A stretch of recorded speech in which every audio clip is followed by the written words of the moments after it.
Assalamualaikum warahmatullahi wabarakatuh. Selamat pagi teman-teman dimanapun saat ini Anda sedang berada.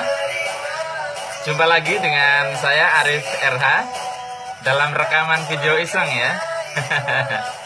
Oke, pada kesempatan pagi hari ini kita akan membahas tentang label dan vibrasi. Label dan vibrasi. Teman-teman semua, label yang saya maksud di sini adalah bukan label tempelan yang biasanya dijual di toko-toko itu ya, yang kertas, bukan. Tapi label adalah satu aktivitas yang dilakukan oleh pikiran kita. Kita menilai sesuatu itu sebenarnya sedang memberikan label.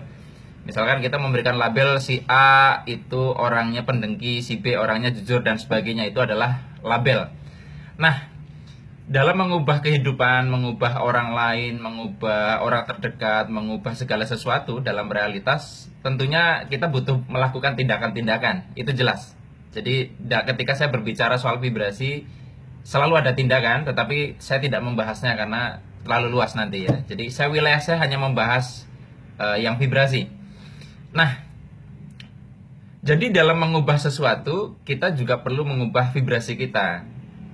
Nah, sebagai contoh begini, misalnya Anda adalah seorang guru, kemudian setiap kali Anda mengajar ada seorang siswa yang selalu datang terlambat, bahkan sampai di menit-menit akhir. Dan selalu seperti itu. Dan ini cukup mengganggu jalannya kelas Anda. Nah, pertanyaannya saya adalah, kalau Anda sebagai guru itu kira-kira apa yang Anda akan ambil sikap? Sikap Anda bagaimana? Saya berulang kali menanyakan ini ke banyak orang dan jawabannya begini, ya saya akan tegur siswa yang sering terlambat itu. Saya akan tegur, saya nasihati, atau saya tanya apa sebabnya dia selalu terlambat. Betul kan? Nah, itu adalah apa yang kita lakukan. Apa yang kita lakukan salah satunya adalah menegur, menasihati, dan macam-macam. Tetapi kenapa kadang ada orang yang kita tegur, misalkan dalam kasus itu kita nasihati, kita kasih masukan, kita tanya macam-macam, dengan segala upaya yang bisa kita lakukan, dia tidak juga berubah. Maka apabila upaya kita sudah begitu optimal, sangat mungkin problemnya adalah pada vibrasi kita, yaitu di label kita itu. Nah, contohnya begini. Misalnya Anda tadi seorang guru, kemudian Anda mengingatkan ya, kemudian Anda memberikan teguran kepada siswa yang sering terlambat tersebut. Itu adalah upaya untuk mengubah, betul nggak? Ya kan? Tetapi cermati label di dalam pikiran Anda apa? Kalau misalkan di dalam pikiran Anda labelnya begini, dia memang orangnya terlambat, susah dia mau berubah, susah. Dia memang orangnya begitu, sampai kapanpun ya tetap begitu. Nah, ketika label di dalam pikiran kita seperti itu, maka yang terjadi, vibrasi kita kontra dengan apa yang kita lakukan. Otomatis, orang itu untuk berubahnya jadi lama sekali. Ya, karena kita sendiri sebenarnya sedang mengenalkan upaya kita. Upaya kita ke sono, vibrasi kita ke sono. Nah, dalam aspek yang lain juga sama. Ada orang yang tindakannya ingin sekali mengubah hidupnya, misalnya jadi lebih mapan secara finansial, ingin lebih baik keadaannya, macam-macam ya. Tetapi label dia terhadap dirinya sendiri dan label terhadap kehidupan tidak diubah. Hidup itu sulit, cari uang itu susah. Ya, saya mah orangnya nggak bakat sukses. Label-label itu sebetulnya bermain di level vibrasi. Nah, kalau misalkan ini tidak diubah, maka bukan berarti nggak mungkin ya, tetapi sangat berat sekali. Bahkan peluangnya sangat tipis untuk supaya tindakan ini menghasilkan perubahan. Bahkan kalau labelnya sudah terlalu kuat, membuat orang akhirnya tidak mau melakukan sesuatu.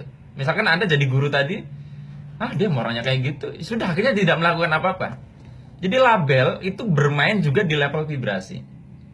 Nah, untuk melakukan ini, menggeser ini, mungkin tidak mudah ya kita membuat sebuah pergeseran dari label negatif ke positif. Kita bisa mulai dengan tidak menilai dulu, menetralkan label. Makanya kalau dalam struktur atom klasik ya, nggak tahu sekarang masih dipakai atau tidak, posisinya elektron itu mengitari inti atom. Di dalam inti atom ada netral dan ada neutron dan elektron dan proton ya. Proton itu muatannya positif, neutron itu netral. Nah, berarti kalau misalkan kita kesulitan untuk mengubah yang negatif ke positif, kita bisa menjembatannya dengan netral. Kita tidak menilai dulu, baru pelan-pelan kita geser ke label yang positif.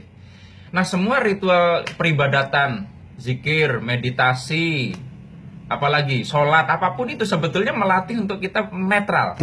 sehingga kita dekat kepada yang positif, tidak menilai. Nah, saat kita sudah tidak menilai, ada peluang kita untuk menggeser label-label kita terhadap kehidupan yang tidak memberdayakan. Jadi begitu ya teman-teman semua ya, bisa dipahami. Jadi cermati lagi apabila upaya yang Anda lakukan sudah sedemikian optimal tetapi belum menghasilkan perubahan. Sangat mungkin label-label yang kita berikan kepada diri kita sendiri dan kepada kehidupan belum sesuai dengan perubahan yang kita harapkan. Sampai ketemu lagi di lain kesempatan. Saya akhiri, billahi taufiq wal hidayah. Wassalamualaikum warahmatullahi wabarakatuh. See you.